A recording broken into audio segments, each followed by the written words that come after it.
اچھا ایک بات یاد رکھیں، جو میں نے نفسیاتی ڈاکٹروں کے بارے میں کہا نا کہ اس خاتون کو ایسا الٹا مشورہ دے دیا، تو ضروری نہیں کہ سارے ڈاکٹر ایسے ہی ہوتے ہیں، وہ ایسا نہ ہو کہ وہ کوئی ہو سکتا ہے وہ ایک ہی ڈاکٹر ہو ایسا نالائق، لیکن بعض دفعہ یہ بہرحال کمپلین آ جاتی ہیں کہ ڈاکٹر ایسے الٹے کام کا بھی مشورہ دے دیتے ہیں۔ میرا بھانجا 1.5 سال کا ہے جس کا نام عبداللہ ہے، پچھلے 6 مہینوں سے ہر مہینے اس کا سینہ خراب رہتا ہے اور پسلیاں چلنا شروع ہو جاتی ہیں، اس لیے ہر مہینے علاج کروانا پڑتا ہے۔ مجھے کسی نے مشورہ دیا کہ اس کا نام تبدیل کر لو۔ کیا نام ہے بھائی؟ عبداللہ، اتنا اچھا نام ہے، کوئی ضرورت نہیں چینج کرنے کی، ایسی وہم۔ دیکھو جب ایک دفعہ وہم کے مرض میں آ گیا نا آدمی، بغیر دلیل کے کبھی بھی کسی چیز پہ یقین نہ کرو، کیونکہ اگر آپ نے ایسا کرنا شروع کر دیا تو توہمات کی دنیا اتنی وسیع ہے کہ آپ ساری زندگی اسٹریس میں ہی رہو گے۔ یہ بڑے بڑے لوگ ہوتے ہیں نا، آپ جن کو سمجھ رہے ہوتے ہو بڑے فیمس، ان میں بھی کوئی نہ کوئی وہم ہوتا ہے۔ ایک بہت فیمس آدمی ہے، اس کو یہ وہم ہے کہ یہ 300 یعنی 13 کا عدد منحوس ہے، اب اس بیس پہ وہ بہت سارے کام کرتا ہے، 13 کا عدد ہی نہیں آنے دے رہا ہوتا، لائن میں 13ویں نمبر پہ نہیں کھڑا ہوگا اور لفٹ میں 13ویں نمبر پہ نہیں جائے، ہمیں بلا وجہ اپنے لیے عذاب کھڑا کر دیا۔ تو اس لیے کبھی بھی دنیا میں بغیر دلیل کے، دلیل یا تو عقلی ہوتی ہے، عقل سے پتہ چلے، یا نقل کا مطلب قرآن و سنت سے ثابت ہو کسی چیز کا نقصان دہ ہونا۔ جیسے اب سائنٹیفیکلی تو یہ بات ثابت نہیں ہے کہ نظر لگتی ہے، لیکن قرآن و سنت سے بہرحال یہ بات ثابت ہے۔ تو اب نظر میں انسان احتیاط کرے، بہت ایکسٹریم لیول پہ نہ جائے۔ احتیاط یہ کہ بھئی اگر آپ غریب تھے، اچانک پیسہ آ گیا آپ کے پاس بہت زیادہ، تو وہ اس دولت کی ایک دم نمائش لوگوں کے سامنے نہ کریں، اس میں خطرہ ہوتا ہے نظر نہ لگ جائے۔ جو ہے کوئی ایسا ایک دم بہت ہی کوئی ایسا اچھمبے کا کام ہو گیا، نظر اس چیز پہ نہیں لگتی جو لوگ اس کے یوز ٹو ہو جاتے ہیں، دیکھ دیکھ کے عادی ہو جاتے ہیں۔ جیسے فنکار اداکار لوگ جو ہوتے ہیں نا، بڑے ہینڈسم اسمارٹ خوبصورت ہیروئن، ان کو نظر نہیں لگتی، تو یہ ملحد لوگ کہتے ہیں اگر نظر برحق ہوتی تو یہ اتنے خوبصورت ہوتے، ان کو نظر کیوں نہیں لگتی؟ بھائی ان کی خوبصورتی پوری دنیا میں مشہور ہے، تو مشہور چیزوں کو نظر لگتی نہیں ہے۔ نظر کا مطلب تو اچھمبے کی چیز نا، اچانک آپ کسی چیز پر مطلع ہوئے تو بہت ایک دم حیرانگی والی چیز، تو مالداروں کو نظر نہیں لگتی۔ کوئی غریب اچانک نوٹ چھاپنے کی مشین آ گئی اس کے پاس، سائیکل سے ایک دم لینڈ کروزر پہ آ گیا، اس کو نظر نگلے کا خطرہ ہوتا ہے۔ آپ کی ایک بھی نہیں ہو رہی تھی، اچانک 4 ہو گئیں، اور 4 کو لے کے آپ دعوت میں پہنچے ہوئے ہو، خواتین مل رہی ہیں، لوگ کہہ رہے ہیں یار 4 بیویاں، واہ بھائی تو خطرہ ہے نظر لگنے کی، تو اس لیے پہلے ایک، پھر تو بہرحال تو اب یہ ہے نظر کا بھی حدیث سے ثابت ہے۔ بہرحال قربانی کے جانور ہوتے ہیں نا، بعض بہت طاقتور جانور، محلے میں ایسا کوئی آیا ہی نہیں ہوتا، ہم نے بہت دفعہ دیکھا ہے ایسے ایسے جانور آتے ہیں، اچانک ٹھک نظر لگی گر گیا۔ حدیث میں آتا ہے نظر ایسی خطرناک چیز ہے کہ اونٹ کو کڑھائی تک پہنچا دیتی ہے، یہ اتنا بڑا جانور ہوتا ہے، نظر لگی گر گیا۔ لیکن بہرحال اس میں بھی اب وہمی بننے کی ضرورت نہیں ہے۔ آج کل جس قسم کی حسن مارکیٹ میں آ رہا ہے وہ ڈسٹیمپر کا حسن ہوتا ہے، اس میں نظر لگنے کے چانسز کم ہوتے ہیں۔ لوگ اپنے کالے کلرٹے بچوں پہ بھی پتہ نہیں کیا کیا ڈالا ہوا ہوتا ہے نظر نہ لگ جائے، کہ ناک بہری ہوتی ہے، ایک سڑکپا اوپر لگاتا ہے دوسری نیچے آ جاتی ہے، اس کو نظر لگ رہی ہے۔ بہت ہی کوئی خوبصورت حسین بچہ آپ کے یہاں پیدا ہو گیا، اور جو اس طرح کے عام طور پہ ہوتے ہی نہیں ہیں، تو پھر اس کو ذرا تھوڑا سا انسان احتیاط کر لے لوگوں کے سامنے لے جانے میں، تو بس اس میں، ورنہ وہم کی بیماری پھر پیدا ہو جاتی ہے، وہ بہت خطرناک ہے۔ تو یہ بھی ہے نا، بچے کا نام عبداللہ، اتنا پیارا نام ہے، اس کا نام اگر ہوتا کوئی عجیب سا ہوتا، بہت ہی عجیب، تو ہم کہتے شاید، ویسے پسلیوں کا نام سے کوئی تعلق ہے نہیں۔ آپ نے بیان میں کہا تھا کہ اہل سنت والجماعت کے نزدیک 4 فقہ ہیں، میں نے تو اپنی، کیا لکھا ہوا بھائی، اپنی کتنی سندھی کی کتاب میں ایک مضمون تھا امام جعفر صادق کے نام سے، اس میں فقہ جعفریہ کا بھی ذکر ملتا ہے، فقہ جعفریہ اہل سنت کے نزدیک فقہ نہیں۔ دیکھو امام جعفر صادق رحمہ اللہ تعالی، یہ امام ابو حنیفہ کے استاذوں میں سے ہیں اور اہل سنت والجماعت کے امام ہیں، لیکن ان کا فقہ پراپر مرتب نہیں ہوا۔ جیسے داؤد ظاہری ایک گزرے ہیں، بہت بڑے فقیہ تھے، اسحاق راہوے گزرے ہیں، بہت بڑے فقیہ تھے، ان کا فقہ 100-200 سال چلا، پھر چلا ہی نہیں، یعنی امت نے اس کو فالو ہی نہیں کیا۔ تو امت نے ان 4 اماموں ہی کے فقہ کو فالو کیا ہے، کیونکہ ان کے دلائل بڑے مضبوط تھے اور بہت پاورفل تھے، تو امت انہی پہ آئی ہے۔ تو امام جعفر صادق بھی اہل سنت والجماعت ہی کے امام ہیں، لیکن ان کا مرتب فقہ ہے نہیں۔ اب بہت سی باتیں ان کی طرف منسوب ہیں جن کی کوئی حقیقت ہے نہیں۔ پھر جو شیعہ حضرات ہیں وہ حقیقی معنوں میں امام جعفر صادق کو، ہماری رائے یہ ہے کہ بھائی ہم تو اپنی رائے دیں گے، وہ فالو نہیں کرتے ہیں۔ تو بہت ساری چیزیں انہوں نے، جیسے آپ دیکھو نا حضرت علی کی طرف کتنے اقوال منسوب ہیں۔ میں یہ بحث میں نہیں پڑھ رہا کہ شیعہ گمراہ ہیں یا گمراہ نہیں ہیں، میں کہہ رہا ہوں وہ اہل سنت میں نہیں ہے، اور شیعہ خود بھی نہیں کہتے ہم اہل سنت والجماعت میں سے ہیں۔ تو ہم بات کر رہے ہیں اہل سنت والجماعت کی، سنی کی، دو بڑے فرقے ہیں نا اسلام میں, ایک سنی اور ایک شیعہ. تو یہ تو ہے نا, لوگ کہتے ہیں اسلام میں فرقہ واریت نہیں ہے. اس بات کے دو مطلب ہو سکتے ہیں, ایک یہ کہ ہونی نہیں چاہیے, تو یہ بات تو بالکل ٹھیک ہے, ہونی نہیں چاہیے. لیکن یہ کہنا کہ ہے نہیں, یہ تو گراؤنڈ ریئلٹی کے خلاف ہے بھائی, ہے صحیح ہے نا. اور نبی نے تو فرمایا 72 فرقے ہوں گے, تو آپ اس کا کیسے انکار کر سکتے ہو؟ 73 فرقے ہوں گے تو ہے. بہرحال جب ہیں تو پھر ان میں آپ کو صحیح کی طرف جانا پڑتا ہے نا. تو اب دو بڑے فرقے اسلام میں بہت پہلے سے ہیں, ایک شیعہ اور ایک سنی. تو سنی کا لفظ نکلا ہے اہل سنت والجماعت سے. اہل سنت والجماعت کے کچھ بنیادی اصول ہیں, اس سے وہ انحراف نہیں کرتے. تو وہ بنیادی اصول کیا ہے بھائی؟ قرآن, حدیث اور اجماع صحابہ. صحابہ کو بہت زیادہ ویلیو دی جاتی ہے, جن میں خلفائے راشدین کو زیادہ ویلیو دی جاتی ہے, اہل بیت کو بھی دی جاتی ہے, لیکن علم میں خلفائے راشدین کے فتاوی کو زیادہ ویلیو دی گئی ہے, جن میں سیدنا علی ابن ابی طالب رضی اللہ تعالیٰ عنہ بھی ہے. اچھا, ایک عجیب بات سن کے آپ حیران ہوں گے کہ فقہ حنفی میں سیدنا علی کے فتوے کو زیادہ ویلیو دی گئی ہے حضرت ابو بکر سے بھی. یعنی فقہ حنفی میں اہل بیت میں جو حضرت علی ہے نا, ان کو زیادہ ویلیو دی گئی ہے. احناف کے بہت سارے فتوے وہ حضرت علی رضی اللہ تعالیٰ عنہ سے لی. اس کی وجہ کیا ہے؟ سیدنا علی رضی اللہ تعالیٰ عنہ نے کوفہ کو اپنا مرکز بنایا تھا, تو کوفہ میں حضرت علی کا فقہ چلا ہے, اور فقہ حنفی بھی کہاں سے نکلا ہے؟ کوفہ سے. تو اس میں حضرت علی کے قول کو زیادہ ویلیو دی گئی ہے. تو ہمارا دعویٰ یہ ہے کہ بھائی ہم اہل بیت کو زیادہ فالو کرتے ہیں. شیعہ کا دعویٰ یہ ہے کہ وہ زیادہ فالو کرتے ہیں. اب وہ خود کمپیئر کر کے فیصلہ کر لو کون صحیح ہے کون غلط ہے. لیکن بہرحال اہل سنت والجماعت کے 4 ہی مکاتب فکر ہیں, حنفی, مالکی, شافعی اور حنبلی. اب یہ دیکھو کہاں سے جماعت آئی ہوئی ہے یہ لوگ؟ قازقستان سے, قزاقستان سے. یہ اتنے سارے اب کھڑے ہو, اتنے ماشاءاللہ خوبصورت سے لمبے لمبے. آ جاؤ یار ذرا ادھر آؤ. وہاں کون سا فقہ ہے؟ حنفی ہے. ادھر آ جاؤ. قازقستان سے آئے ہوئے. اب یہ لوگ کہتے ہیں کہ یہ دیکھو کیسے کڑیل جوان ماشاءاللہ, یہ بنوریا میں پڑھتے ہیں. سائٹ بنوریا نہیں ہے, وہاں پڑھتے ہیں. آ جائیں بھائی, وہ بھائی آ جائیں, بیٹھے ماشاءاللہ. آپ بھی آ جاؤ یار, جو زیادہ سفید رنگ کا ہے وہ پہلے آئے. آپ بھی آ جاؤ. یہ دیکھو کیسے ماشاءاللہ قازقستان سے.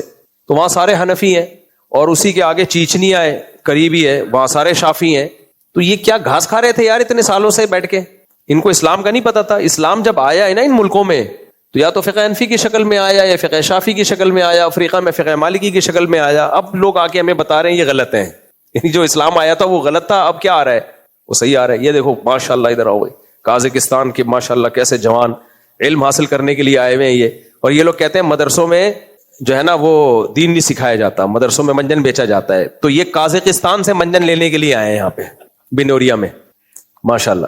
تو منجن مل رہے ہیں, قرآن و سنت مل رہے ہیں یہاں بنوریا میں. آپ کو اردو نہیں جانتا, عربی میں منجن کا کیا کہتے ہیں, میں بھول گیا یار.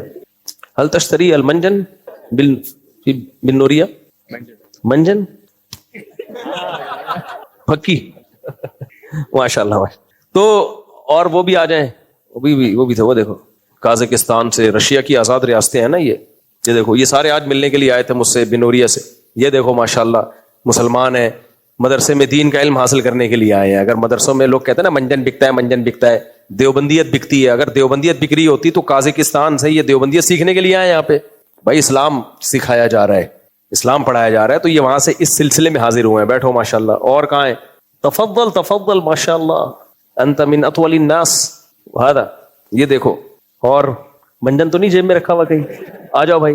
وعلیکم السلام. یہ دیکھو ماشاءاللہ, یہ سب آپ لوگ پوری دنیا میں جاؤ گے انشاءاللہ. آ جاؤ بھائی. یہ دیکھو ماشاءاللہ. بیٹھو, اجلس ماشاءاللہ.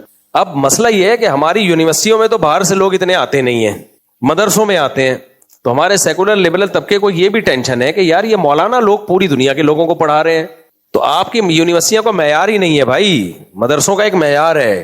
بڑے مدارس کی بات کر رہا ہوں, ہر مدرسے کے ہم ٹھیکیدار نہیں ہیں. وہ غلط مدرسہ ہے تو وہ غلط ہے بھائی, ہم اس کو صحیح نہیں کہہ سکتے. تو یہ منجن ہے, باہر سے دنیا کے لوگ آ رہے ہیں 8-8 10-10 سال. ہمارے جاننے والے ہانگ کانگ سے اپنے بچے کو بھیجا بنوریا میں پڑھنے کے لیے, اور ابھی جامعۃ الرشید کو بھی انشاءاللہ وہ مل جائے گا نا, کیونکہ وزارت تعلیم سے رجسٹریشن ہوئی ہے, تو باہر کے ویزے اب ان کو ملیں گے. تو آپ دیکھیں گے ہمارے اپنے شاگردوں میں کوئی امریکہ سے آ رہا ہے, کوئی جاپان سے آ رہا ہے, کوئی قازقستان سے آ رہا ہے, کوئی ازبکستان سے آ رہا ہے, کوئی ملیشیا سے آ رہا ہے. پڑھائیں گے بیٹھ کے انشاءاللہ. تو اگر یہ منجن بکرا ہوتا, ان کو عربی میں اچھی طریقے سے منجن کا مطلب سمجھا دینا. کون کن کے ساتھ آئے ہیں یہ لوگ؟ ہاں وہ لے کر آئے نا بھائی صاحب. آپ تو اردو جانتے ہو نا؟ ابے یار اردو جانتا بھی ہو تو منجن کے لیے بہت اردو, پھر پتہ چلے گا اس کو. آپ ان کو سمجھا دینا کہ منجن کا مطلب کیا ہے. ایسا نہ ہو یہ وہاں منجنی بیچنا شروع کر دیں جی. تو ان کو سمجھا دینا کہ یہ یعنی ابھی کچھ سمجھا دینا نا یار, ابھی ہم نے مسائل کا جواب بھی دینا. اللہ آپ سب کو خوش رکھے. تقبل اللہ جہدکم وسعیکم وخروجکم فی سبیل اللہ وتعلمکم العلوم الدینیہ. مفتی صاحب یہ جو حافظ حضرات تراویح پڑھا کر پیسے لیتے ہیں مانگتے ہیں, یہ جائز ہے ناجائز؟ جائز نہیں ہے. تراویح پیسوں میں بیچنا جائز نہیں ہے, سمجھ رہے ہو. دارالعلوم کرنگی کا بھی یہی فتویٰ ہے, بنوری ٹاؤن کا بھی یہی فتویٰ ہے, جامعۃ الرشید کا بھی یہی فتویٰ ہے, دارالعلوم دیوبند کا بھی یہی فتویٰ ہے, جتنے بھی دینی مدارس ہیں سب کا یہی فتویٰ ہے. تو اب سارے فتووں کو چھوڑ کر کسی ایک ذاتی رائے کو فالو کرنا یہ ٹھیک نہیں ہے. اس پہ دلائل میں دے چکا ہوں. البتہ کوئی قاری کو خوشی سے ہدیہ دینا چاہے وہ تو کوئی بھی کسی کو کسی بھی ٹائم پہ ہدیہ دے سکتا ہے, لیکن قاری ہدیے کی نیت سے پڑھائے نہیں. یہ باقاعدہ بزنس بن چکا ہے, دھندا بن چکا ہے. تراویح میں بولیاں لگ رہی ہوتی ہیں, ہاں بھائی وہاں کے ریٹ زیادہ ہیں ادھر جاؤں گا, تو اس سے قاری کو ثواب نہیں ملے گا. غلط کرتے ہیں, غلط کرتے ہیں. حضرت مفتی ظفر علی صاحب قابل احترام, اللہ ان کی مغفرت فرمائے, ان کا فتویٰ بہت ساری چیزوں میں اگر ان کی رائے کو آپ فالو کرتے ہو کہ تراویح کی اجرت جائز ہے, تو پھر اسٹرابری کو بھی حرام کہو. وہ تو اسٹرابری کو بھی حرام کہتے تھے, میں نے خود سنا ہے ان کا فتویٰ. وہ کہتے تھے وطر کے بعد 2 نفل پڑھنا بھی ناجائز ہے. وہ کہتے تھے رمضان میں آپ نے تراویح پڑھ لی تو تہجد ناجائز ہے. تو ان سب چیزوں میں ان کو مانو, باقیوں میں آپ ان کو نہیں مان رہے. وہ کہتے تھے اشراق بھی وہ فوراً ہی مکروہ وقت میں بھی شروع کرا دیتے تھے. میں نے خود دیکھا ہے ان کی مسجد میں, میرے سہ روزے کی جماعت میں گیا تھا میں, ابھی مکروہ وقت ختم نہیں ہوا انہوں نے اشراق کی نماز پڑھوائی. تو ان کی رائے تھی, زیادہ ذاتی رائے تھی یہ. تو پھر آپ کہو کہ یہ بھی جائز ہے, یہ کیا بات ہے؟ وہ ساری چیزوں میں آپ ان کو فالو نہیں کر رہے. تراویح کی اجرت میں پیڑے کھانے ہیں تو ان میں آپ کہہ رہے ہو مفتی ظفر علی صاحب کا فتویٰ ہے. تو یہ خواہشات کی پیروی ہے. تو جو باقی دیگر بڑے بڑے علماء کا فتویٰ ہے, کسی عالم کی توہین جائز نہیں ہے, سب قابل احترام ہے. لیکن جو سارے, صرف علماء کا نہیں, پورے پورے اداروں کا فتویٰ ہے یہ کہ تراویح کی اجرت ناجائز ہے. تو قاری کو چاہیے بغیر کسی لالچ کے صرف ثواب کے لیے قرآن پڑھائے رمضان میں. کوئی اپنی خوشی سے گفٹ دے دے تو بھائی وہ تو کوئی بھی دے سکتا ہے, اس پہ کون پابندی لگا سکتا ہے. وہ دل میں لالچ نہ رکھے. حدیث میں آتا ہے کہ جو دنیا کے پیچھے نہیں بھاگتا دنیا اس کے پیچھے ذلیل ہو کر آتی ہے. اس حدیث کا مطلب کہ ہم دنیا کو پیسے کو نہ کھائے. کیا مطلب بھائی؟ دیکھو دنیا کے پیچھے بھاگنے کا مطلب ہے ہوس نہ ہو دنیا کی. یہ نہیں ہے کہ کمانا نہیں ہے, کیونکہ کسب حلال تو فرض ہے, عبادت ہے, لازم ہے. نبی صلی اللہ علیہ وسلم نے خود صحابی رسول کو کلہاڑی دے کے فرمایا کہ جاؤ اور جنگلی لکڑیاں کاٹ کے. تو دنیا کے پیچھے بھاگنے کا مطلب غیر اخلاقی طریقے سے پیسہ کمانا, ناجائز طریقے سے پیسہ کمانا, ہوس, دوسروں کی جیبوں پہ نظر رکھنا. جو یہ کام کرتا ہے ساری زندگی کمبخت بھکاری بنا زندگی گزارتا ہے. وہ کہ یزید کا میں قطعاً حمایتی نہیں ہوں, میرے ایک بیان کو کاٹ کے غلط چلایا گیا ہے. 2 بیانات ہیں جن کو غلط طریقے سے چلایا گیا ہے. ایک, حضرت میں نے جب یہ کہا کہ بغاوت جائز نہیں ہے, اور تو لوگوں نے اس پہ کہا کہ اس کا مطلب حضرت حسین نے جو یزید کے خلاف بغاوت کی تھی وہ معاذ اللہ حضرت حسین غلطی پر تھے. تو میرے بیان سے یہ کشیدہ گیا ہے کہ میں سیدنا حسین کو غلط کہہ رہا ہوں اور حمایت کس کی کر رہا ہوں؟ یزید کو. حالانکہ میں نے جب یہ کہا کہ بغاوت جائز نہیں ہے تو سیدنا حسین نے بغاوت کی نہیں تھی. سیدنا حسین اگر بغاوت کے لیے نکلے ہوتے تو خواتین اور بچوں کے ساتھ نہ نکلتے. اور بغاوت کا مطلب مسلح بغاوت, اسلحے کے ذریعے بغاوت. وہ تفتیش احوال کے لیے گئے تھے, ان کا ظالمانہ قتل ہوا. کوفہ کے گورنر اس ملعون نے حضرت حسین کا براہ راست قتل میں شریک تھا, وہ اس پر کروڑہا لعنتیں. اور یزید کے دور میں یہ کام ہوا, اگرچہ براہ راست وہ اس قتل میں شریک نہیں تھا, تو وہ بھی اس کا ذمہ دار اس سینس میں بنتا ہے کہ گورنمنٹ جب تھی تو آپ کے دور میں ایک قتل ہوا ہے, تو رسپانسبلٹی کس کی ہوتی ہے؟ حکومت کی ہوتی ہے. نمبر 2, یزید پر یہ بھی اس بات کا بھی ذمہ دار ہے کہ تم نے اس گورنر کو معزول کیوں نہیں کیا, کوئی سزا کیوں نہیں دی. تو یہ ساری جو گناہ ہے یہ کس کے کندھوں پر جاتا ہے؟ یزید کے کندھوں پر. تو میرے بیان کو غلط لے کے بلا وجہ یزید کے جو ہے نا مجھے حمایتیوں میں شامل کر لیا ہے. ہم اہل سنت والجماعت میں سے ہیں, ہم سیدنا حسین کے مقابلے میں حضرت حسین کی خاک پہ ارب یزید کو قربان کرنے کے لیے تیار ہو جائیں. ایک بات یہ. دوسرا, میرے بیان سے کوئی نکالا ہے کہ پتہ نہیں قسطنطینیہ کی جنگ میں جو شریک ہوں گے تو وہ جنتی ہیں, تو میں نے کچھ ایسی بات کی تو یزید بھی قسطنطینیہ کی جنگ میں تھا. بھائی جب بھی حدیث میں کسی کی فضیلت بیان ہوتی ہے کہ جو یہ کام کرے وہ جنتی ہے, تو اس میں خود بخود کچھ شرطیں لگی ہوتی ہیں کہ بشرطے کہ یہ بھی نہ کرے, یہ بھی نہ کرے, یہ بھی نہ کرے. جیسے حدیث میں آتا ہے کہ جو سردی سے ٹھنڈے پانی سے وضو کرتا ہے سردیوں میں اس کو سارے گناہ جھڑ جاتے ہیں. تو اس کا مطلب آپ پہلے گناہ کر کے آؤ پھر وضو کرو, سارے گناہ کیا ہو جائیں گے. تو کوئی بھی حدیث عام نہیں ہوتی, اس میں کچھ نہ کچھ شروط اور قیودات لگی بھی ہوتی ہیں. اس کی مثال ایسے ہے جیسے حکیم آپ کو یا ڈاکٹر آپ کو کہتا ہے کہ بھائی ڈاکٹر صاحب مجھے کوئی پرہیز ہے, ڈاکٹر کہتا ہے نہیں کسی چیز سے پرہیز نہیں آپ کو یار, بس میں نے میڈیسن دے دی. آپ نے جا کے کیا کیا, گلا خراب تھا آپ کا, سرکہ پینا شروع کر دیا, کولڈ ڈرنک پینا شروع کر دی, ڈاکٹر نے کہا کسی چیز سے پرہیز نہیں ہے, زہر کھانا شروع کر دیا آپ نے, تو ڈاکٹر کہے گا نارملی جو چیزیں ہوتی ہیں ان سے تو پرہیز بہرحال آپ کو کرنا پڑے گا. تو قسطنطینیہ کی جنگ میں جو شریک ہوں گے نبی نے ان کو جنت کی بشارت دی ہے, لیکن ان نارمل مسلمانوں کو جن سے کوئی بڑا ظلم نہ ہوا ہو. تو یہاں بھی ایسے ہی ہے کہ یزید کے دور میں سیدنا حسین کا قتل ہوا ہے, تو یہ کوئی معمولی بات نہیں ہے. آپ نے ان لوگوں کو لٹکایا کیوں نہیں چوک پہ, پھر جبکہ آپ کا تو مطالبہ یہی تھا کہ حضرت عثمان کے قاتلوں سے قصاص کیوں نہیں لیا گیا, تو اب آپ بھی لو قصاص سیدنا حسین کے قاتلوں سے. تو میں قطعاً یزید کا حمایتی نہیں ہوں بھائی, ہم حضرت حسین رضی اللہ تعالیٰ عنہ کے ساتھ ہیں. ہاں کون حقیقی معنوں میں ساتھ ہے اور کون صرف بولنے کی حد تک ساتھ ہے, اس کا قیامت کے دن پتہ چلے گا. تو بولنے پر گورنمنٹ کی طرف سے کوئی پابندی نہیں ہے. مجھے بلا وجہ یزید کے حمایتیوں میں شامل کیا ہوا ہے. اور ہاں ایک اور اہم بات بھی ہے کہ ایک فیک پوسٹ میری طرف سے میرے نام سے چلائی گئی تھی, اس سے بھی یہ غلط فہمی ہوئی ہے. وہ فیک پوسٹ یہ چلائی گئی تھی کہ یزید چونکہ قسطنطینیہ کی جنگ میں تھا لہذا وہ جنتی ہے, نیچے لکھا تھا مفتی طارق مسعود. وہ میری تھی نہیں بھائی, وہ ملینز میں گئی ہے اور اس پہ لعنتیں لوگوں کی اور وغیرہ وغیرہ. میں نے وضاحتی بیان دے رہا ہوں بھائی, میری نہیں ہے, لیکن وضاحتی بیان چلتا نہیں ہے. تو سوشل میڈیا کے دور ہے, جس کو چاہو اٹھا لو, جس کو چاہو گرا دو. آپ وضاحتی بیان ہی دیتے ہو, وضاحتی بیان چلتے ہی نہیں ہے, ہمیشہ منفی بات زیادہ چلتی. آپ بتا دو فلاں کی بیوی بہت نیک پرہیزگار ہے, چلے گئی پوسٹ, یہ بولو بھاگ گئی فلاں کی بیوی بھاگ گئی, ایسے دیکھو وائرل ہوگی.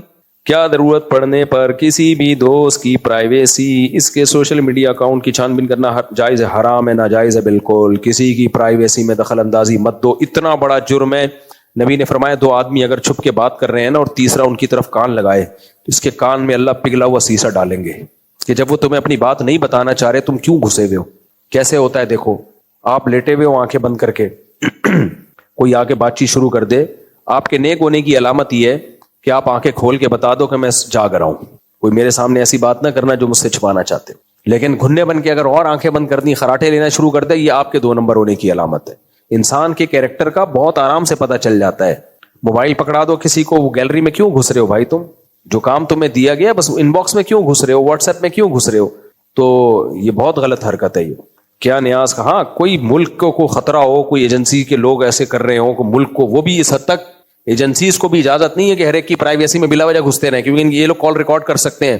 اب ہر ایک کی کال ریکارڈیں ہو رہی ہیں, پھر بیٹھ رہے ہیں, پھر اس کو بلیک میل کر رہے ہیں, حرام ہے, ناجائز ہے.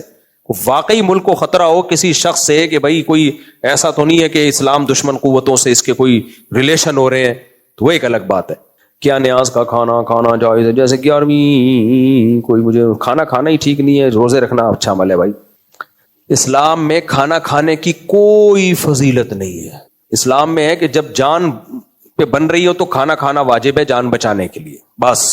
اس کے علاوہ مجھے کوئی ایک حدیث بھی نہیں ملی کہ کوئی فضیلت ہوئی ہو کہ یہ کھا لیا تو اتنے نیکیوں کا ثواب ملے گا. جہاں بھی فضیلت ملتی ہے روزہ رکھنے کی, سمجھتے ہو, صرف ایک افطاری کی فضیلت ہے, اس میں بھی زیادہ کھانے کی نہیں کہ جب روزے کا ٹائم ختم ہو تو فوراً کچھ نہ کچھ کھا لیا جائے. کتنا کھایا جائے اس میں بھی یہ نہیں ہے کہ زیادہ کھاؤ گے تو زیادہ ثواب ملے گا. ایک کھجور سے افطار کر لیا روزہ ہو گیا, تو کوئی فضیلت نہیں ہے کھانا کھانے. ہم لوگ کھانے کھاتے بھی پھوڑتے بھی بہت ہیں, اور پھر اس پہ مذہب کے لیبل بھی لگائے ہوئے ہیں.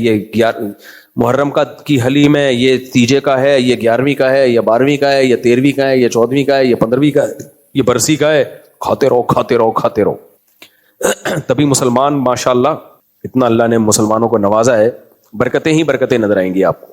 صحابہ سارے ہینڈسم اسمارٹ ہوا کرتے تھے, دوڑتے تھے, بھاگتے تھے, خوراکیں بہت تھوڑی تھوڑی تھی. اچھا ایک بات ضرور میں بتاؤں, میرا ایک بیان گیا ہے کم کھاؤ, اس پہ کسی نے نیگیٹو کمنٹس کیے ہوئے تھے کہ کبھی کہتے ہو کہ پیسہ کھانے پہ خرچ کرو, سب سے پہلے پیسہ کس چیز پہ خرچ کرو, کھانے پہ. خوراک کیا رکھو, ٹائٹ. کبھی کہتے ہو کہ کم کھاؤ. بھائی خوراک ٹائٹ کا مطلب یہ نہیں ہے کہ دیگیں کھا جاؤ. خوراک کی کوالٹی بڑھاؤ, بادام کھاؤ, پستے کھاؤ, کاجو کھاؤ, دیسی گھی کھاؤ, انڈے کھاؤ, دیسی انڈے کھاؤ, سمجھتے ہو. تو کوالٹی کے لحاظ سے خوراک کیا رکھو, کھجوریں کھاؤ, انجیر کھاؤ, انار کھاؤ. آج کل انار آیا ہوا ہے, پھوڑ دو اگر پیسے ہیں, نہیں ہیں صبر کرو. تو آج کیا ہو رہا ہے کہ کوالٹی کو فوکس نہیں کیا جا رہا, کوانٹٹی کو کیا کیا جا رہا ہے فوکس. تو پھر ہم بھی کوانٹٹی کے حساب سے بڑھ جاتے ہیں, کوالٹی کے حساب سے ہم آج ہر آدمی کوانٹٹی کے حساب سے 6 آدمیوں کے برابر ہے. ہمارے ایک دوست تھے ماشاءاللہ تھے کیا ہے, تو ہم نے کھانا منگوایا نا تو گننا شروع کیا. ماشاءاللہ کوانٹٹی کے لحاظ سے وہ کافی زیادہ ہے, تو میں ایسے گن رہا تھا 1 2, انہیں پہ میں نے کہا 3 4 5 6 7 8 9. تو ہوٹل والے نے کہا یہ, میں نے کہا یہ 4, 1 2 3 4 5 6 7 8 9. خیر وہ مذاق تھا.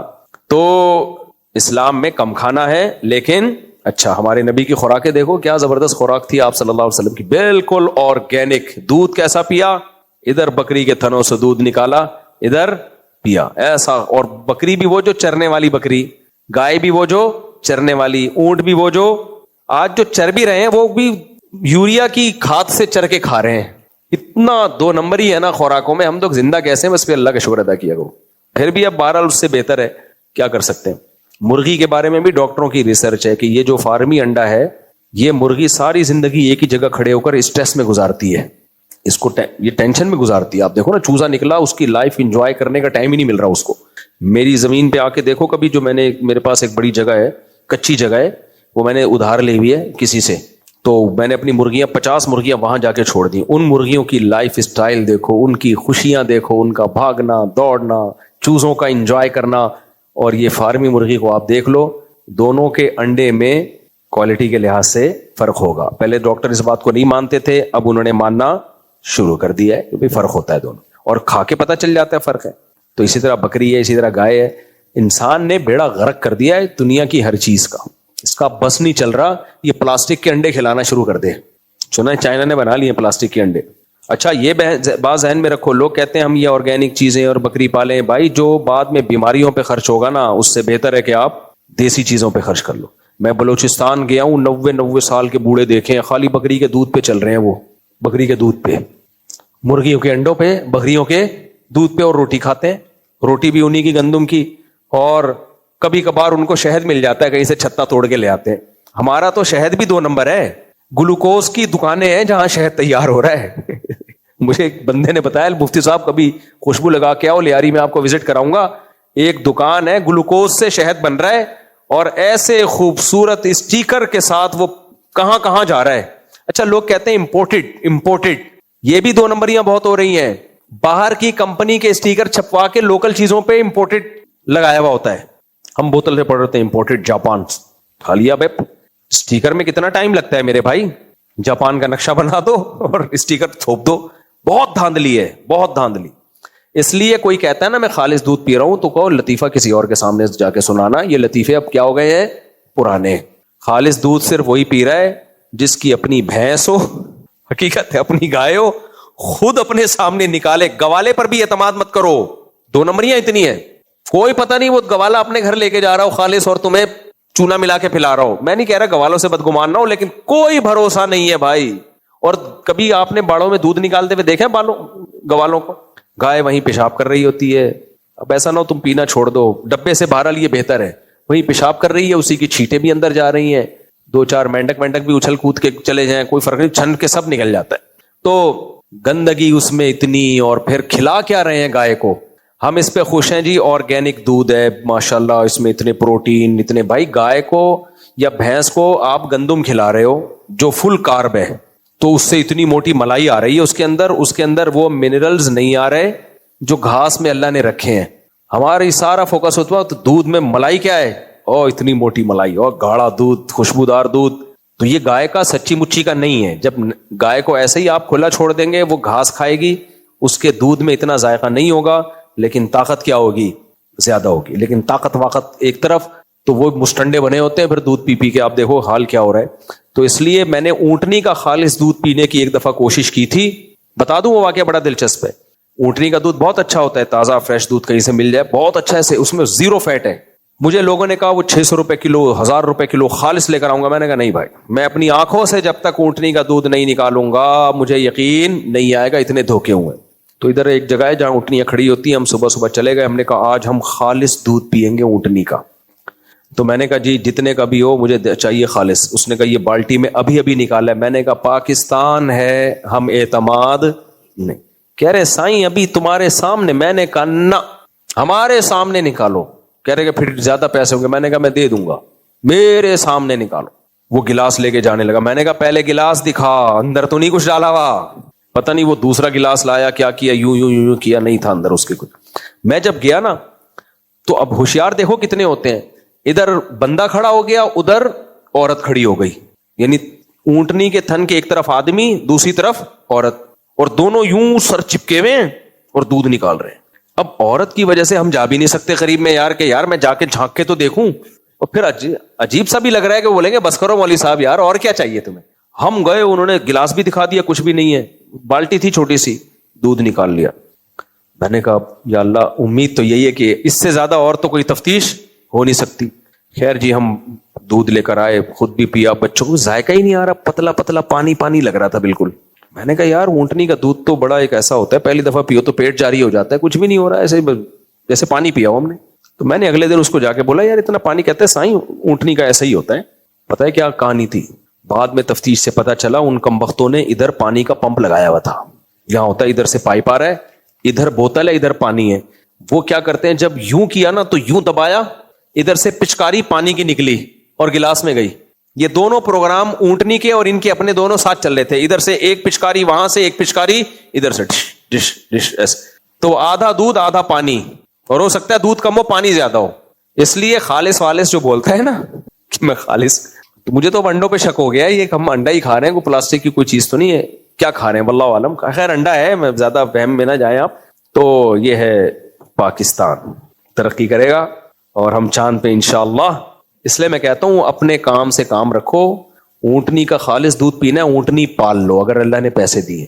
انہوں نے پھر مجھے بتایا کہ ادھر ایک سیٹ ہے, وہ بھی میری طرح کا ڈسا ہوا ہوگا. اس نے کیا کیا اس کو ڈاکٹر نے بتایا کہ اونٹنی کا دودھ پیو. وہ کیا کرتا ہے, ان سے بولتا ہے اونٹنی 1 گھنٹے کے لیے میرے پاس چھوڑ جاؤ, اتنے پیسے دوں گا میں اس کے. اونٹنی 1 گھنٹے کے لیے میرے پاس چھوڑ جاؤ. تو وہ چھوڑ کے چلے جاتے ہیں, خود ہی نہ دیکھتا ہے پہلے کہ ایسے خوردبین سے کہ اونٹنی ہے, کچھ اور تو نہیں ہے, ایسے تو نہیں وہ زرافہ پہ کوئی سویٹر پہنا ہے. وہ پھر دودھ نکالتا ہے, گلاس چیک کرتا ہے. تو اس کے بغیر آپ کو خالص چیز نہیں ملے گی. یہاں اپنی مرغیاں پالو, اپنی بکریاں پالو, اپنی گائے پالو, اپنی بھینس پالو, جگہ ہے تو پالو, نہیں تو کیا کرو, بس پھر یہی مجبوری ہے. پھر ڈبے سے بھارل پھر بھی یہ بہتر ہے, ڈبے پہ نہیں آؤ کہ کمپنی کا اتنا زبردست, نہ وہ تو زیادہ نقصان دہ. جلی علی بھائی سوال سے بیٹھ کے ختم کرتا ہوں. کچھ لوگ تربیت نہ کر سکنے کے بچے پیدا نہیں کرتے, یہ بنائی بھی بات ہے, تربیت نہیں کر سکتے. بچے کی تربیت بہت آسان ہے, اس کو برے ماحول سے بچاؤ بس. بچہ تو فطرت پہ پیدا ہوتا ہے, خود بخود مسلمان پیدا ہوتا ہے, خود بخود نیک پیدا ہوتا ہے.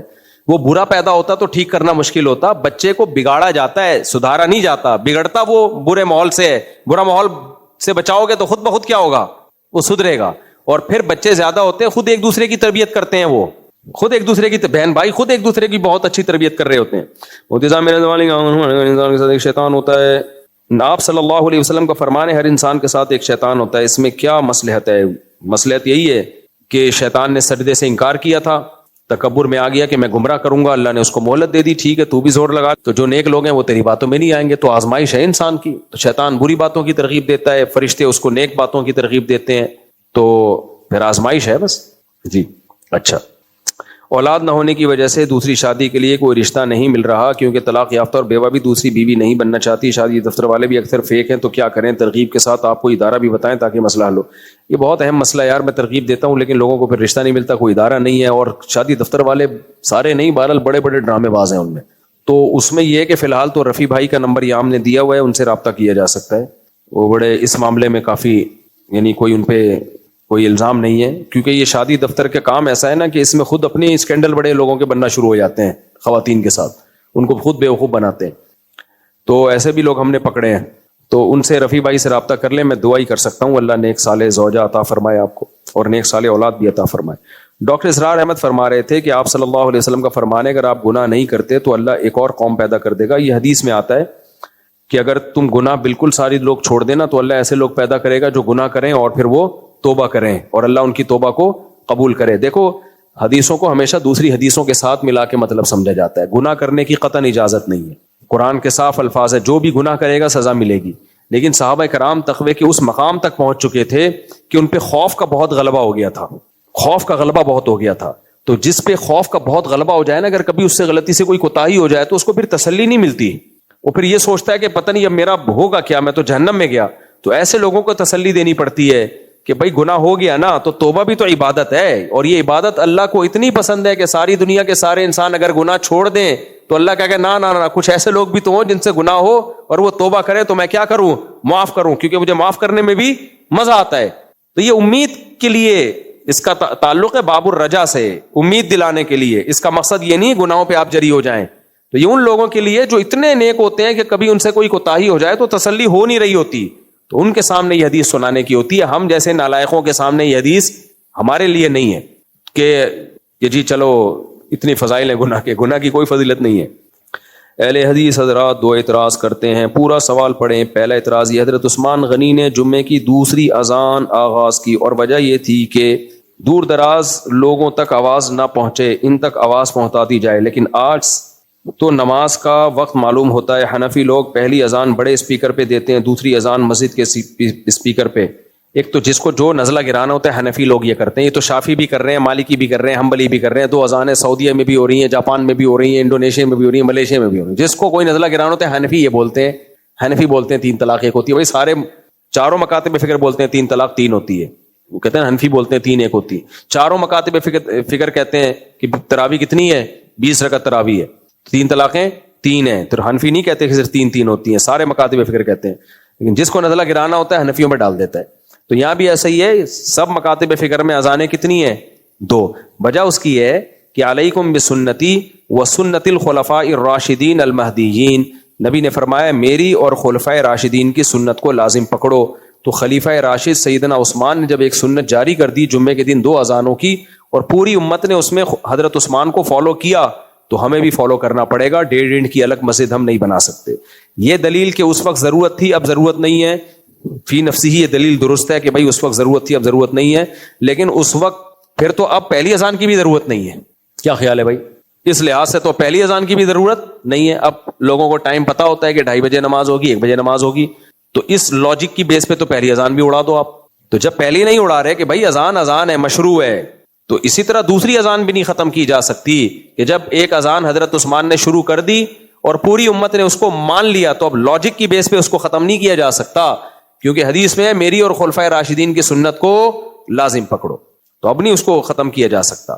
تو اس طرح تو بہت سارے مسائل میں. اسی طرح جمعے کا خطبہ بھی ہے. ہمارے ہاں بعض اہل حدیث حضرات یہ کہتے ہیں کہ جمعے کا خطبہ اردو میں ہونا چاہیے, کیونکہ خطبے کا مقصد کیا ہے, واضح و نصیحت, تو وہ ہر آدمی کو اپنی زبان میں سمجھ میں آتی ہے. بھائی ہم اس میں اسلاف کو فالو کریں گے. پوری دنیا میں جب جہاں بھی اسلام گیا ہے وہاں مختلف زبانوں کے لوگ مسلمان ہوئے. ترکی میں ترکش زبان بولی جاتی تھی, اور افریقہ میں افریقی زبانیں تھیں, اور ایران میں فارسی زبان تھی, لیکن ہمیں کوئی ضعیف روایت بھی نہیں ملتی کہ جمعے کا خطبہ مقامی زبان میں ہوا ہو. جمعے کا خطبہ ہمیشہ کس زبان میں ہوا ہے, عربی میں. تو مصلحت کے آگے مصلحت کو قربان کرنا پڑے گا نصوص اور اسلاف کے سامنے. جو اسلاف کا جو عمل ہے نا اس کے مقابلے میں کتنی مصلحتیں سامنے آ رہی ہو, مصلحتوں کو قربان کر دیں گے, ان کی اتباع کو نہیں چھوڑا جائے گا. انہوں نے اس ضرورت کو ضرورت کیوں نہیں مانا بھائی؟ جب ایران فتح ہوا تھا تو خطبے فارسی میں کیوں نہیں شروع کرا دیے انہوں نے جمعے کے؟ جب انہوں نے شروع نہیں کیا کروائے تو ہم بھی کس میں کریں گے خطبہ جمعے کا؟ عربی میں ہوگا. اور اس کی ایک مصلحت بھی ہے اس میں کہ عربی اسلام کی سرکاری زبان ہے. اسلام چاہتا ہے کہ جو اسلام نے جو بھی ہمیں احکامات دیے ہیں نا وہ کس میں ہو, وہ عربی میں ہو. ورنہ کل کوئی اٹھے گا وہ کہے گا بھائی نماز بھی اردو میں ہونی چاہیے, کیونکہ ہمیں جب پتہ ہی نہیں چلے گا ہم پڑھ کیا رہے ہیں تو کیا فائدہ. تو رکوع کی تسبیح بھی اردو میں ہونی چاہیے, سردے کی تسبیحات بھی اردو میں, تو مسئلہ تو وہاں بھی ہے. تو ہم کہیں گے بھائی اسلام کی سرکاری زبان عربی ہے, جتنے بھی اسلامی ڈاکومنٹیشن ہوگی وہ کس میں ہوگی؟ عربی میں ہوگی. تو اب اس کا حل یہ ہے کہ آپ کو نماز سمجھ میں نہیں آ رہی تو یہ نہیں کہ اردو میں نماز ہوگی, آپ عربی سیکھیں. آپ کو خطبہ سمجھ میں نہیں آ رہا تو آپ خطبے کو سیکھنے کی کوشش کریں گے, جو کامن الفاظ خطبے میں عام طور پہ دہرائے جاتے ہیں تو یہ کہا جائے گا. یہ نہیں کہا جائے گا کہ خطبہ ہی چینج کر کے آپ مقامی زبانوں میں لے آئیں. یہ ہماری رائے ہے. اچھا میرے بھائی دوسرے کہتے ہیں کہ حنفی لوگ نماز میں قرات نہیں کہ قرآن میں آتا ہے, جب قرآن پڑھا جائے تو اسے غور سے سنو, خاموش رہو. اس کے مطابق پھر جو فجر کی سنت پڑھنے والے لوگ قرات کی سماعت چھوڑ کر فرض چھوڑ کر سنت ادا کرتے ہیں, جو کہ قرآن کی مخالفت ہے. دیکھو یہ جو قرآن میں فجر کی جو سنتیں لوگ وہیں پڑھ رہے ہوتے ہیں نا, یہ تو جائز نہیں ہے. اگر کوئی حنفی ایسا کر رہا ہے تو غلط کر رہا ہے. لوگ کیا کر رہے ہوتے ہیں, جہاں جماعت کھڑی ہوئی ہے اسی ہال میں کھڑے ہو کر سنتیں پڑھ رہے ہوتے ہیں. تو یہ فقہ حنفی میں ہے نہیں ہے, امام صاحب کے کھاتے میں ڈالا ہوا ہے. یہ الگ بات ہے کہ یہ جو قراءت سے متعلق ہے نا، اذا قرئ القرآن فاستمعوا له، جب قرآن پڑھا جائے تو غور سے سنو، اس آیت کا مطلب کیا ہے؟ جب قرآن پڑھا جائے سنانے کے لیے اور آپ اس سننے والی محفل میں شریک ہوں تو ہے اس کو غور سے سننا۔ اگر اس آیت میں ہم اتنا عموم لے لیں پھر تو بھائی کہیں بھی قرات ہو رہی ہو تو آپ پہ سارے کام حرام ہو جائیں گے، تو یہ تو حرج واقع ہوگا۔ قرآن سنانے کے لیے پڑھا جائے اور آپ اس سننے والی مجلس میں موجود ہوں، جیسے تلاوت کی محفل ہے اس میں قرآن پڑھا جا رہا ہے اور آپ اس مجلس میں موجود ہیں، تو پھر آپ کو دھیان سے سننا پڑے گا۔ اس طرح خطبے میں قرآن پڑھا جا رہا ہے، جمعے کے خطبے میں، آپ کو وہ غور سے سننا پڑے گا کیونکہ آپ کو سنایا جا رہا ہے اور آپ اسی محفل میں بیٹھے ہوئے ہیں۔ اس طرح نماز میں جو لوگ شریک ہیں تو پڑھا امام کس کے لیے پڑھ رہا ہے؟ ان کے لیے پڑھ ہی نہیں رہا جو نماز میں شریک نہیں ہے، ان کے لیے پڑھ رہا ہے جو نماز میں شریک ہیں، تو ان پر لازم ہے۔ جو نماز میں شریک ہی نہیں ہے اس پہ لازم نہیں ہے۔ اگر امام قرات کر رہا ہے، جو مقتدی پیچھے ہاتھ باندھ کے کھڑے ہوئے ہیں، تو جو وضو کر رہے ہیں ان پہ لازم نہیں ہے خاموش رہنا، کیونکہ ان کے لیے پڑھی نہیں جا رہی ہے۔ یہ سمجھ رہے ہیں کہ نہیں سمجھ رہے؟ ہاں ویسے ادباً خاموش رہیں ایک الگ بات ہے، تاکہ نمازیوں کی نماز میں خلل واقع نہ ہو۔ تو اس لیے یہ استماع جب واجب ہے جب تلاوت قرآن بنیت اسماع ہو اور آپ اس اسماع کی محفل میں شریک ہوں۔ مفتی صاحب جمعے کی نماز مسجد کے کمیٹی کے ممبران اکثر صفوں کے بیچ میں چندہ اکٹھے کرتے ہیں، کیا یہ طریقہ درست ہے؟ میں نے سنا ہے کہ بھیک مانگنے کے مترادف ہے۔ بھیک مانگنے کی کیوں مترادف ہے میرے بھائی؟ وہ اپنے لیے تھوڑی مانگ رہے ہیں، مسجد کے لیے مانگ رہے ہیں، اور صفوں کے بیچ میں صحیح پھلانگ کے نہ جائیں، صفیں توڑتے ہوئے نہ جائیں۔ وہ اکثر یوں چلتے ہوئے جا رہے تھے، یوں گئے وہاں سے ٹن مارا پھر ادھر سے آئے، تو اس طرح ہوتے ہیں۔ باقی یہ مسجد والے اس لیے کرتے ہیں کہ مسجدوں کو گورنمنٹ نہیں دیتی پیسہ، اور پھر محلے والے اگر خود اتنے شریف ہونا کہ بغیر مانگے دے دیں تو سبحان اللہ، وہ خود دے نہیں رہے ہوتے تو مسجدیں تو بند ہو جائیں گی، دین کا کام سارا ٹھپ ہو جائے گا، تو مجبوری ہے۔ وہی بات ہے، جب بھی کوئی بات کرو تو اس کا متبادل پیش کرو۔ نہیں مانگیں گے تو پیسے نہیں آئیں گے، پیسے نہیں آئیں گے تو مسجد کے گیس بجلی کا بل، ملازمین کی تنخواہیں، سب کچھ کیا ہو جائے گا؟ ختم۔ تو اس کا آلٹرنیٹ کیا ہے آپ کے پاس؟ مفتی صاحب جمعے کی نماز میں کچھ لوگ دوسرے یا تیسری رکعت میں ہوتے ہیں، امام صاحب خطبہ شروع کر دیتے ہیں کہ امام کو تھوڑا انتظار نہیں کرنا چاہیے کیونکہ اصل تو خطبہ ہوتا ہے، اور خطبہ 3-4 لوگوں سے چلا جاتا ہے زیادہ مسجد میں۔ کچھ لوگ دوسرے یا تیسری رکعت میں ہوتے ہیں اور امام صاحب خطبہ، ان کا مقصد ہے سنتوں کا ٹائم بہت تھوڑا دیتے ہیں، تو یہ غلط ہے۔ سنتوں کا ٹائم اتنا دینا چاہیے کہ جس میں نارمل اسپیڈ سے سنتیں ادا کی جا سکتی ہوں۔ ہاں کچھ لوگ بہت ہی خشوع و خضوع سے پڑھ رہے ہوتے ہیں، ان کے چکر میں انتظار نہیں کیا جائے گا۔ میرا دوست اپنی وائف سے ڈرتا ہے اور ڈر کو ختم کرنے کے لیے کوئی وظیفہ بتا دیں۔ اس کی وائف کے سر پہ سینگ ہیں کیا جس کی وجہ سے ڈرتا ہے میرے بھائی؟ جس بندے کی داڑھی نہ ہو یا چھوٹی ہو تو اس کے لیے بڑے بال رکھنا کیسا ہے؟ بڑے بال رکھنا کوئی فضیلت کی بات نہیں ہے، جائز ہے، اس دور میں کلچر تھا تو اس لیے کوئی یہ فضیلت کی چیز نہیں ہے۔ اور میں نوجوانوں کو بڑے بال رکھنے سے منع کرتا ہوں، روکتا ہوں۔ میں نے جو بڑے بال رکھے ہیں وہ احتجاج میں رکھے ہیں، کیونکہ میں جس مدرسے میں پڑھتا تھا 8 سال ہماری ٹنڈ کرائی ہے انہوں نے، تو مجھے غصہ تھا کہ ایک دفعہ مدرسے سے نکلنے دو۔ تو پھر جب مفتی کے کورس کے لیے گیا تو اس میں یہ تھا کہ بال رکھنے کی اجازت ہے، لیکن ہمارے استاذ نے کہا ٹرین کرا کے سب لوگ آ جاؤ، تو مجھے اور غصہ آیا۔ خیر اب بڑے تھے، ہم نے کر لی۔ اس کے بعد پھر یہ احتجاج میں اب تک چل رہا ہے یہ۔ تو بال تمیز سے چھوٹے رکھا کرو، ہر آدمی پہ بڑے بال اچھے بھی نہیں لگتے اور بغیر ٹوپی کے بھی اچھے عجیب سے لگ رہے ہوتے ہیں وہ تو۔ اور پھر سنت کے مطابق اگر جو جیسے نبی نے رکھے ہیں بال، سنت عادی ہے، یہ دینی سنت نہیں ہے، تو اس میں پھر یہ ہے کہ پورے بال پیچھے کی طرف لے کے جائیں آپ، پٹے والے بال جسے کہتے ہیں وہ رکھ سکتے ہیں۔ لیکن اگر ماں باپ کو وہ بال پسند نہیں ہے تو پھر نہ رکھیں۔ ماں باپ کی اطاعت پہلے لازم ہے، اور دین کی یہ سنت ہوتی تو ہم کہتے ہیں کہ دین کی یہ سنت نہیں ہے، تو عادتاً نبی صلی اللہ علیہ وسلم نے ایسا کیا ہے۔ بہرحال نبی صلی اللہ علیہ وسلم کوئی کام عادتاً بھی کر رہے ہیں، وہ بھی بڑا اچھا کام ہے، لیکن یہ ہر ایک پہ سوٹ کرتے نہیں ہیں۔ اور نبی نے ماں باپ کی اطاعت کا زیادہ ہمیں حکم دیا ہے بنسبت بال رکھنے کے۔ ہاں داڑھی میں ماں باپ کی اطاعت جائز نہیں، اگر ماں باپ کہتے ہیں داڑھی کٹاؤ پھر جائز نہیں، کیونکہ داڑھی کو بڑھانے کا آرڈر ہے آپ صلی اللہ علیہ وسلم کی طرف سے۔ تو بڑے بال ہر ایک پہ سوٹ نہیں کرتے، میرا بھی بہت دفعہ دل چاہتا ہے میں کٹا دوں جیسے دوسرے ہوتے ہیں ایسے نظر آؤں تو، لیکن بس کیونکہ کٹانا آسان ہے، بار دوبارہ نکلنا بڑا مشکل ہوتا ہے۔ اور ابھی تو بال میرے ایسے ہو گئے، اس کے بعد جو غائب ہونا شروع ہوئے ہیں نا، اب تو بچا رہا ہوں۔ یہ میرے کالے فطرتاً کالے بال ہیں، کوئی میں کلر نہیں لگاتا، لیکن بال سفید تو نہیں ہو رہے، لیکن بال شارٹ ہو رہے ہیں، بال شارٹ ہو رہے ہیں۔ ظاہر ہے اب ہوں گے، کب تک چھپو گے پیڑوں کی آڑ میں، کبھی تو ملو گے لنڈا بازار میں۔ اب یہاں سے جب پکڑی اٹھاتا ہوں نا تو کبھی یہاں پہ نظر پڑتی ہے، ادھر تصویروں پہ نظر پڑتی ہے نا اپنی ویڈیو، تو ادھر سے چاند نظر آتا ہے مجھے۔ تو کل ایک صاحب آئے مسقط سے، ہمارے دوست ہیں، ستار بھائی نام ہے ان کا، کہتے ہیں میں وہ والا ستار نہیں ہوں جس کا بیان میں تذکرہ کرتے ہیں۔ تو وہ ایک آئل لے کر آئے، یہ سر پہ لگائیں گے تو بال اگیں گے۔ میں نے کہا کیا اگیں گے کب تک اگیں گے میرے بھائی؟ 2 اگ جائیں گے 4 اگ جائیں گے. تو میرے بھائی یہ موت کی تیاری ہوتی ہے. اللہ تعالیٰ بتا رہے ہوتے ہیں اب ریورس گیئر لگ گیا ہے. اب واپس سب سے پہلی علامت بال کا سفید ہونا, پھر بالوں کا گرنا, پھر ہڈیوں میں درد ہونا, پھر اٹھتے ہوئے چٹاخ چٹاخ کی آوازیں آنا. ایک آدمی ہمارے محلے میں نماز پڑھتا ہے, بہت بڑی بڑی باتیں کرتا تھا. کہتا یار میں نا اب جب سجدے سے اٹھتا ہوں تو چٹاخ چٹاخ کی آوازیں آنا شروع ہو گئی ہیں. کہہ رہے ہیں یہ ختم نہیں ہو سکتی. میں نے کہا اب یہ بڑھیں گی, اب یہ ختم نہیں ہوں گی. کچھ بھی کھا لو, بہت زیادہ بڑھاپا تھوڑا سا ڈیلے ہو جائے گا. تو اس لیے بہتر یہی ہے موت کی تیاری کر لے آدمی. کیا سوشل میڈیا پر مختلف ویڈیوز میں مختلف ساز ساؤنڈ میں سے کون سا صحیح ہے کون سا غلط ہے؟ جو میوزک بہت اتار چڑھا ہوتا ہے نا, جس میں مائیکل جیکسن کی طرح تھرکنے کا دل کرے, وہ جائز نہیں ہے.